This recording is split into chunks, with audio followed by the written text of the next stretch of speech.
않으세요? 저 지난주에 뵀네요. 여기서 뵈니까 얼굴이 뵈신 게 티가 나는데요. 지난주에 이쪽에 오셨던 분이 한번 그러셨잖아요. 저희가 당신이 오늘은 정말 나에게 선물을 하나 해주고 싶었다고. 근데 그 휴가를 어렵게 내서 왔던 나에게 주는 선물이 사실은 경기방송의 라디오 특강이었었다. 근데 나는 너무 만족한다. 오늘 너무 행복했고 너무 감사하다고 최고의 저한테는 찬사였었어요. 그래서 아주 저희도 그날 기분 좋게 돌아갔는데 저희 강사님 한 분이 그러시더라고요. 청중들이 준비되신 분들 같다. 혹시 저기 강사님이 동원해서 오신 거 아니냐 그러시더라고요. 그래서 그런 오해를 받을 정도로 경기방송에 청중으로 와주신 분들한테 감사하다는 말씀을 개인적으로 드리고요. 그런 열정을 가지시고 이런 특강에 참여하신다는 것 자체가 벌써 삶이 의미가 있다는 거죠. 그런 얘기로 가보려고 그래요. 미래 사회에 대해서 많이들 궁금해 하세요. 저희가 자녀 교육도 마찬가지지만 저희가 인생 100세 시대를 살고 있잖아요. 그러니까 이제는 미래를 준비하지 않고서는 현실적으로 눈에 보이는 게 미래의 어려움에 직면한 분들을 많이 보게 됩니다. 그리고 아이들도 120까지 살아요. 그렇죠? 지금 20대만 되신 분들은 이제 인생 120시대로 들어갔어요. 이 시대의 미래는 어떤 시대가 올 것인가? 그렇게 하면 더 가슴이 철렁해요. 그렇죠? 그동안 이제 미래 사회에 대해서 얘기를 하자 그러면 딱딱한 소리가 참 많았었거든요. 미래에는 어떤 자본가가, 그렇죠? 자본가라 그러면 어떤 경쟁력이 있어서 파워가 있어서 잘 사는 사람을 자본가라 그러잖아요. 그래서 그동안의 자본가는 무엇이었나를 생각을 해봤어요. 그동안은 사실은 돈 많은 게 최고였었죠. 뭐 땅 많고 돈 많은 게 경제자본가. 그렇죠? 그런 자본이었었고요. 이제는 돈이 없으면 그렇죠? 아이를 공부를 많이 시켜서 문화 수준을 많이 높이고 교육 수준을 높여서 자격증을 많이 따서 돈 벌게 할 수 있는 문화자본가도 성공을 했어요. 그것 갖고도 안 돼요. 촌에서 올라오니까. 이제는 인맥이 있어야 돼요. 나를 지지해주고 나를 뽑아줄 수 있고 나를 끌어당겨줄 수 있는 인맥이라는 사회적 자본도 중요합니다. 지금 그런 거 다들 많이들 준비하시잖아요. 자, 미래 사회는 어떨까요? 사실 현재 사회의 코드도 이 단어에 응축이 돼 있어요. 이제 국가의 경쟁력을 얘기할 때 옛날에는 국가의 경쟁력이 뭐였어요? 국민 총생산이었었어요. 그 국가의 어떤 경쟁력을 평가하는 지수가 지금은 그런 단어가 아닙니다. 이제는 물건이 너무 좋아요. 핸드폰 하나만 보셔도 핸드폰이 듣고 그쵸? 내리고 문자 보내고 요 기능만 있으면 좋겠죠. 기능이 너무 많아요. 기능이 다 꼭지까지 올라왔어요. 어느 물건이 다 마찬가지예요. 물건이 좋으냐 나쁘냐의 기준을 가지고 물건을 선택했던 시대가 아닙니다. 그치요? 이제는 뭘 갖고 물건을 구매하냐면 이미지 갖고 해요. 어느 국가가 만든 물건이냐, 그 국가가 가진 이미지, 그 국가가 나에게 주는 매력, 그걸 가지고 국가의 이미지를 갖고 물건을 사는 거예요. 꿈과 상상력으로 사는 거지 물건의 질을 가지고 따지는 시대가 이미 갔어요. 이런 시대를 국민 총 매력의 시대라고 합니다. 한류 스타를 중심으로 한 우리나라는 굉장히 국민 총 매력이 높은 나라죠. 적어도 한류 스타를 중심으로 한 코리아, 메이드 인 코리아에서 만든 물건 정도는 내가 한 번은 구매해보고 꿈해졌죠. 뭔가 나도 한류적인 리듬의 그 분위기 속에 그 유행 속에 들어가 있는 것 같아요. 이게 지금 국가의 코드고 미래의 전략입니다. 개인적으로 한번 내려와 보죠. 뭐 개인적으로. 그러면 인생을 120을 살아야 될 우리 아이들 세대. 그리고 나도 지금 40, 50대에 놓여 있지만 내가 100살까지 사는데 70살까지도 나는 생산활동에 기여해야 돼요. 그래서 제2의 인생, 제3의 인생, 직업도 여러 번 바꿔야 되고요. 이렇게 활동을 해야 되는 나에게 이제 경쟁력이란 뭘까? 지금 돈을 많이 벌어서 경제자본가? 인맥을 많이 쌓아 사회자본가? 그렇죠? 내가 지금 교육을 많이 받아서 사자 들어가는 걸 많이 따서 내가 문화자본가? 그렇죠? 미래 사회는 이제 그 모든 것을 포함하는 것도 중요하지만 이제 진정한 미래의 제2의 인생을 준비하는 가장 중요한 건 매력 자본입니다. 내가 타인에게, 내가 상대방에게, 내가 사회에, 나를 필요로 하는 어느 곳에든 나는 매력 자본가로서 뭐가 되어 있어야 돼요? 무장이 되어 있어야 됩니다. 내가 매력 자본가로서 무장이 되어 있지 않으면 나는 경쟁력이 없어요. 자, 매력 자본가에 대해서 한번 얘기를 해보려고 그래요. 매력이라는 거 한번 고민해 보셨어요? 어떤 친구를 보면 눈과 눈 사이가 되게 멀어요. 가까이 보면. 근데 평소에 말하고 이렇게 지낼 때 보면 참 괜찮았어요. 뭔가 친해지고 싶고 왠지 참 스마트하고 괜찮았는데 막상 얼굴 가까이 보니까 코와 인중 사이가 너무 길기도 하고 이거는 비율적으로 맞지 않아요. 그런데 이미지가 좋단 말이에요. 뭔가 느낌이 좋아요. 그런 걸 잘 분석해 보면 하나의 비밀이 나옵니다. 여러분 혹시 솔개 아세요? 솔개 그러면 뭔가 솔솔해서 조금해 보이는데 독수리과예요. 그러니까 조류 중에서 이게 조류 중에서 가장 위대하다는 게 독수리 아니에요. 독수리과의 솔개입니다. 이 솔개가 인생을 한 7, 80을 살아요. 대단한 새죠. 굉장히 장수하는 새예요.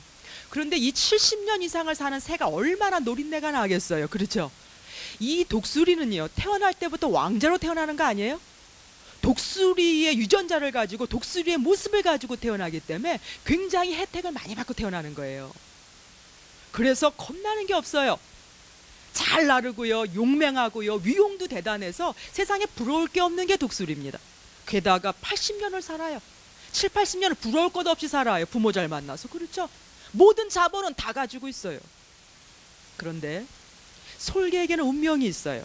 이 독수리에게는 40년을 인생의 반쯤 왔을 때 이제 너무 잘 먹고 너무 기름지고 너무 권력이 대단해서 살짝 아프죠.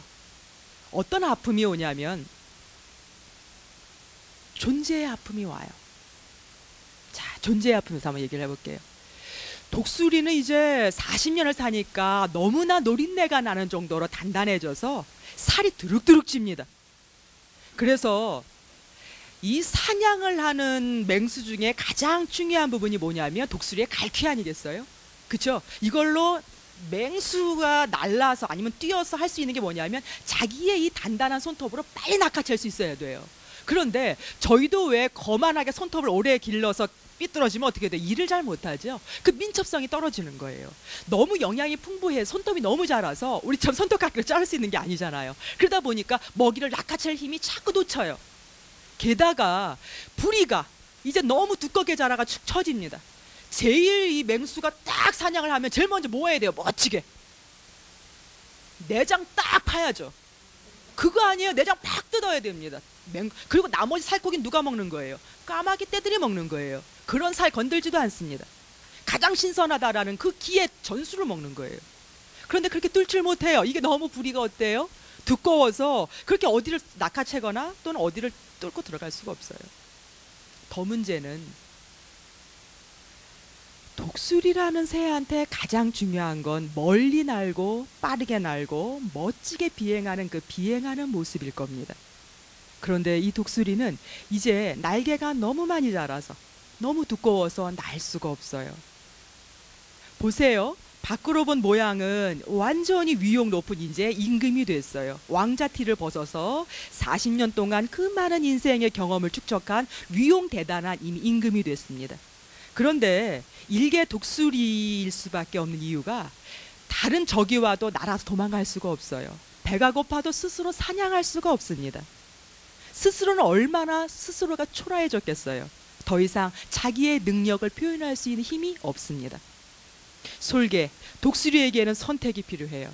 이대로 죽어도 가만히 있어도 이대로 죽어요. 굉장히 자존심 상하게 죽겠죠. 그쵸? 얼마나 자존심 상하겠어요. 가만히 있어도 죽어도 또 뭐 날아서 도망갈 수가 없어요. 솔개는 선택을 하죠. 가장 높다라는 맨 바위산에를 올라갑니다. 어렵게. 그 무거운 몸을 하고 아무도 보지 않는 바위산을 올라가요. 그래야 생명체들이 가장 적은 곳이 아닐까요? 거기에 가서 제일 먼저 하는 게 그 두꺼운 바위산에다가 자기의 부리를 생 이빨을 쥐어 찢어서 부서뜨립니다. 여러분들의 이빨을 생리를 뽑는다고 생각해 보세요. 대단한 결심입니다. 그래서 입에서 피가 철철철 나면 그 피비린내가 멈추고 6개월의 시간이 흐르면 드디어 새로운 부리가 자라나요. 그 기간 동안 기다렸다가 또 그 부리를 가지고 이제는 자기의 이제 늘어질 대로 늘어진 이 두꺼운 손톱을 자기의 부리로 뽑아냅니다. 이 손톱을 스스로가 뽑아냈을 때의 고통이나 아픔은 어떨까요? 그죠? 그리고 나서 이 철철 흐르는 손톱의 피가 멈추고 또다시 새로운 내가 왕자로 태어났을 당시에 그런 새로운 살이 돋아나면 그 손톱을 가지고 이제는 마지막 남은 나의 깃털을 전부 뜯어냅니다. 우리의 살 가죽을 내가 전부 뜯어내는 거예요. 그렇게 쭉쭉쭉 전부 날개를 뜯어내면 초라한 늙은, 그렇죠? 이제 인생의 반이 남은 독수리의 알몸이 나오겠죠. 아마 그 피비린내를 누군가 맡았다면 아마 이 독수리를 잡아먹으러 올지도 모르겠어요. 그러나 저항할 수 없습니다. 나에겐 날개가 이미 없어요. 이건 내가 선택한 거고 이렇게 노력하다가 죽어도 죽는 거고 잡혀먹어도, 그치요? 아니면 노력 없이 그냥 앉아서 그렇게 초라하게 죽을 수도 있죠. 누군가에게 잡힘을 당해서. 왕자인 독수리가 그렇게 죽으나 나에겐 어차피 인생은 한 번이기 때문에 나는 멋지게 죽는 왕의 길을 선택한 거예요. 신의 가호만을 기다리는 거죠. 신께서만 알 겁니다. 이렇게 해서 살아남은 독수리가 날개가 돋아나면 다시 어떻게 될 수 있어요? 옛날의 모습으로 돌아갈 수 있는 거예요. 보세요. 그 무거웠던 뒤뚱뒤뚱거렸던 그 민첩하지 못했던 독수리가 아니라 진짜 천하의 최고의 왕자였던 독수리로 다시 태어난 거예요. 그 바위산에서 첫 비행을 다시 시작해서 바다로 쫙 날아갈 때 그 독수리의 모습이, 그 독수리의 날갯짓이, 그 친구가 바라본 이 세상의 눈이, 세상의 모든 빛이, 이 바람소리와 그 향기가 옛날에 내가 태초로부터 엄마의 뱃속에서 타고 나왔던 그때의 모습과 같을까요? 느낌이 완전 다르죠. 왜 다를까요? 그 다른 포인트가 뭘까요? 내가 찾은 거예요. 그쵸? 그 고통을 통해서 내 인생을 내가 찾은 거예요. 이건 내 거예요. 내가 운이 좋아서 유전자 잘 받아서 왕자로 태어나서 그동안 40년 잘 누리고 살았지만 이제는 내 인생 내가 선택해서 죽느냐 사느냐의 기로에서 내가 고통을 이겨내고 위험 속에서 내가 선택한 인생이에요. 내가 이루어낸 내 인생이에요. 이해되십니까? 나머지 남은 반생의 인생의 2막은 나머지 남은 40년의 그 기간은 이제 옛날의 독수리가 아닙니다. 영웅이죠. 여러분, 독수리의 나이가 지금 몇 살이에요? 41살이에요. 물리적으로는. 그렇죠? 그렇지만 독수리가 40살이 되어서 그런 수행을 거치고 고통 속에 재탄생을 해서 물리적인 나이테로서의 나이는 41살이지만 진정한 독수리의 나이는 이제 1살입니다. 자기가 선택한 자기의 나이고 자기의 인생이기 때문에, 진정한 삶이기 때문에 존재의 나이로는 1살이에요. 이 친구는 이제 영혼의 나이로, 존재의 나이로 자기의 인생을 1살, 2살, 3살 2막을 또 2배로 아름답게 살아낼 겁니다. 그 드라마와 그 스토리를 우리는 히스토리라고 그래요. 솔개 어때요? 이제 앞으로 독수리 보면은 이렇게 잔챙이들 이런 거 말고 독수리만 보면 막 미칠 것 같지 않으세요? 얘가 몇 살일까 이거를 어떻게 베껴봐야 되나 이거 해서 이거 수행한 애인가 이거 아닌가 볼 수 있을 것 같지 않으세요? 날아가는 폼이 벌써 틀릴 겁니다. 왜 그럴까요? 우리가 지금 일개의 이런 참새들하고 비교해서 이 독수리가 멋있다라고 진짜 얘기할 수 있는 그의 매력은 자기의 인생을 잘가 살았기 때문에 그래요. 지의 나이를 지가 가졌기 때문에. 아까 우리 방청객분께서 그러셨어요. 나는 이제 아이를 키워놨고 지금 다시 직장에 들어왔고, 그렇죠? 많은 시간을 홀딩 기간이 있었던 거 아니에요. 속된 말로.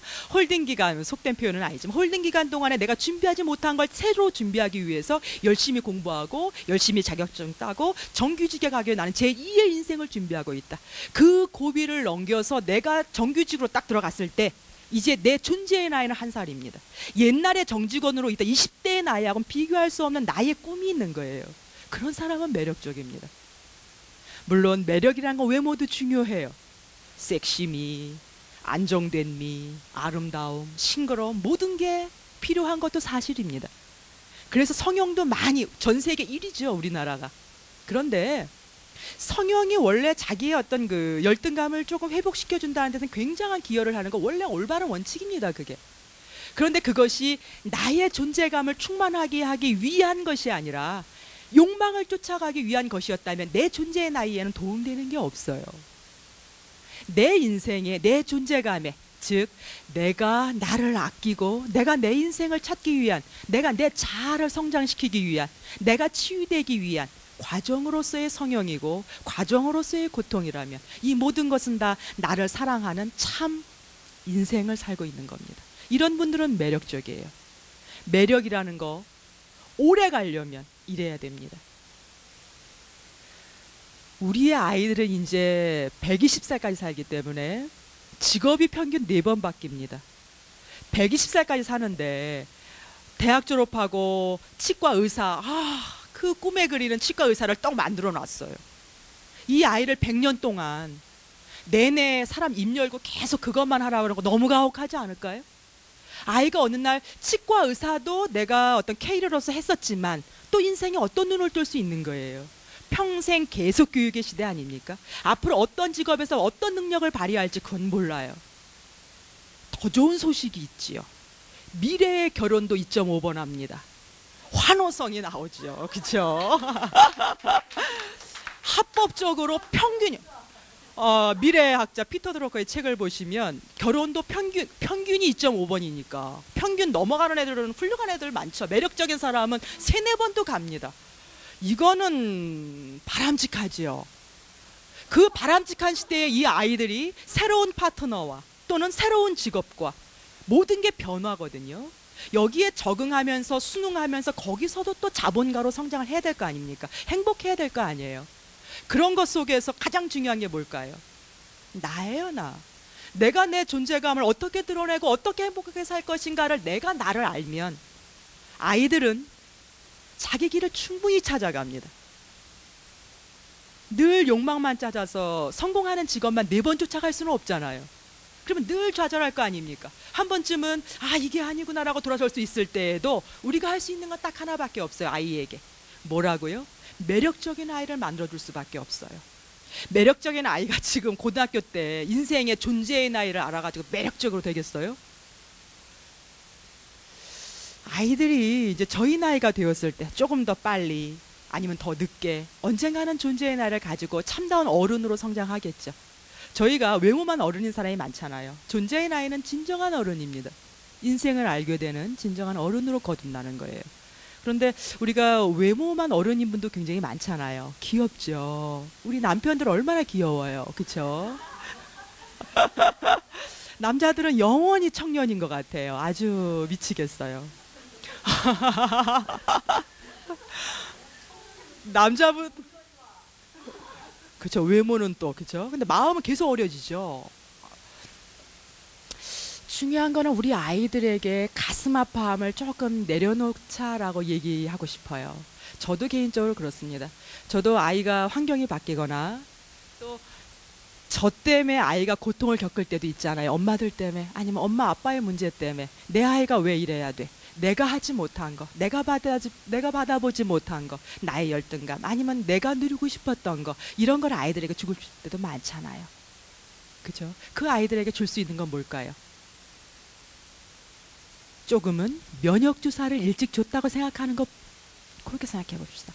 면역주사를 조금 일찍 줘서 아이가 어느 때가 돼서 자기의 존재의 나이를 드러내야 될 때 그 면역주사로 애가 가뿐하게 그 파도를 넘어설 수 있도록 나는 하는 것이다. 조금만 나의 두려움, 사실은 두려움 때문 아니에요? 내가 아이를 감당 못할까 봐 애가 상처투성이로 피투성이로 그 피 뚝뚝 흘리고 들어올 때 독수리처럼 내가 안아줄 수 있을까? 내가 더 기겁해서 내가 더 난리칠 것 같잖아요. 내가 두려워서 그런 거거든요. 내 아이의 인생은 내 게 아니에요. 아이를 좀 믿고 면역주사를 일찍 줬다고 생각하자라고 할 수도 있죠. 지금 요거 한번 볼게요. 스티브 잡스예요. 스티브 잡스 보면 매력적이에요. 스티브 잡스가 왜 매력적일까요? 여러분, 빌 게이츠하고 스티브 잡스하고 두 남성이 있어요. 이제 비교하기가 좀 그렇긴 한 두 분 다 매력적이긴 한데 솔직히 말해서 비가 오는 날 분위기 있는 카페에서 어느 남자와 대화하고 싶으세요? 아, 잡스하고 잡스하고. 에. 왜 그러냐면 빌 게이츠나 다 세기의 천재인데 왜 우리는 그에게 열광하냐면 이 친구는 이미 20대에 둘 다 세기의 권력과 부와 명예와 여자를 다 거머쥔 사람들이에요. 그런데도 불구하고 스티브 잡스는 평범한 사람이 아니죠. 어렸을 때 미혼모에게서 아예 엄마 얼굴도 모르게 노 부부에게 입양이 되어버렸어요. 이분은 이제 자의식이 강한 분들, 머리가 좋은 분들이 좀 그렇대죠. 왜 군대 가서도 왜 꼭 이렇게 학벌 좋은 분들이 이렇게 매 맞고 나면 굉장한 그 존재의 가벼움에 떤다면서요. 근데 그냥 이 마찬가지예요. 자기가 왜 부모로부터 버림받았나라는 존재감의 가벼움 때문에 젊은 나날을 엄청나게 방황하죠. 20대에 이미 딸을 낳죠, 연인에게서.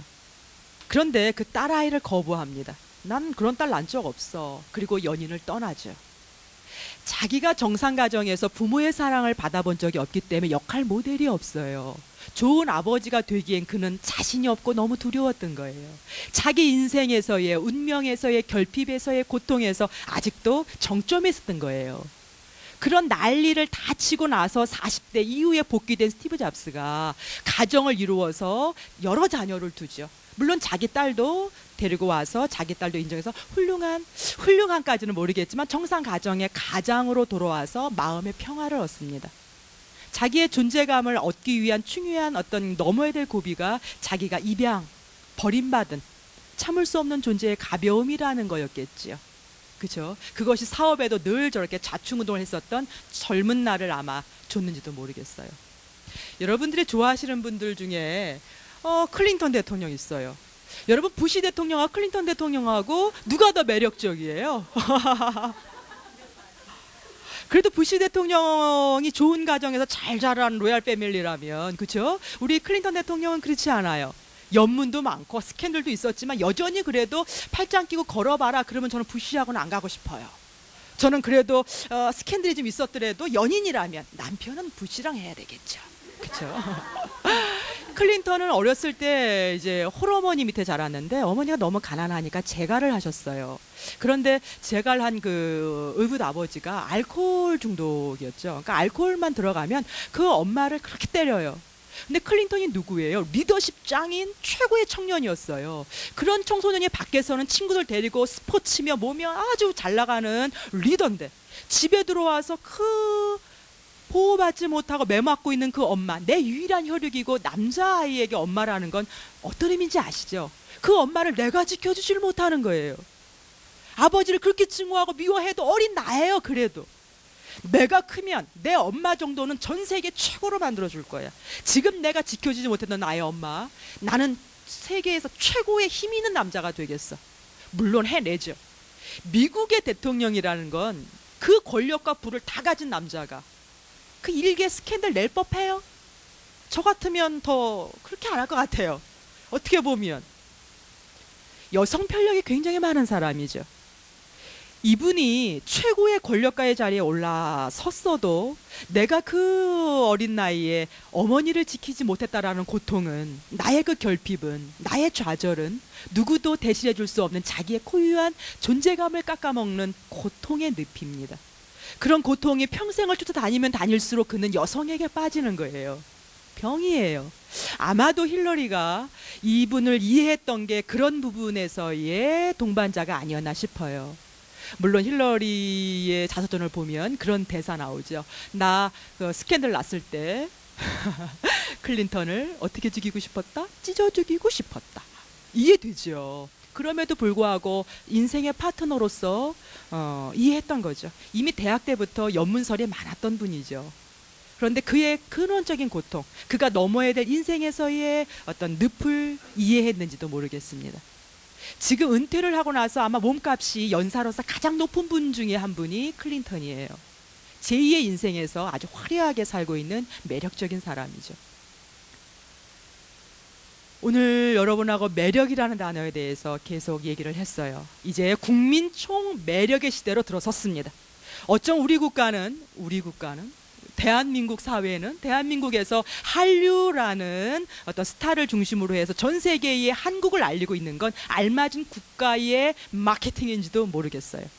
그 마케팅 사회에 우리는 우리의 아이들을, 그리고 나도 아직 인생 반도 안 살았어요. 그렇죠? 인생 100세 시대의 나의 경쟁력은 어떤 자본가로 거듭날 것인가? 우리는 모두 매력 있는 사람이 되어야 합니다. 아이에게 주는 지금의 고통 너무 두려워하지 맙시다. 그냥 면역주사 좀 일찍 줘서 그 아이의 인생에서 진정한 자기의 성배를, 이해되시죠? 자기의 성배를, 자기의 자아를, 자기의 존재감을 찾아서 자기의 인생에 우뚝 설 수 있도록 면역주사를 조금 일찍 주는 것이고, 나 역시 지금 내가 고통스러운 늪에 있든, 아니면 내가 평생 지고 가야 할 나의 십자가가 있든, 아니면 언젠가는 마주해야 될 나의 있지요 결핍들이, 그렇죠? 이런 모든 것들을 다 통합해서 나를 완성시켜줄 어떤 시점이 올 겁니다. 나는 나의 진정한 인생, 진정한 매력가로 거듭나기 위해서 기꺼이 나의 일상과 나의 인생과 나의 아픔을 어떻게 해야 될까요? 끌어안아야 되겠죠. 이게 인생입니다.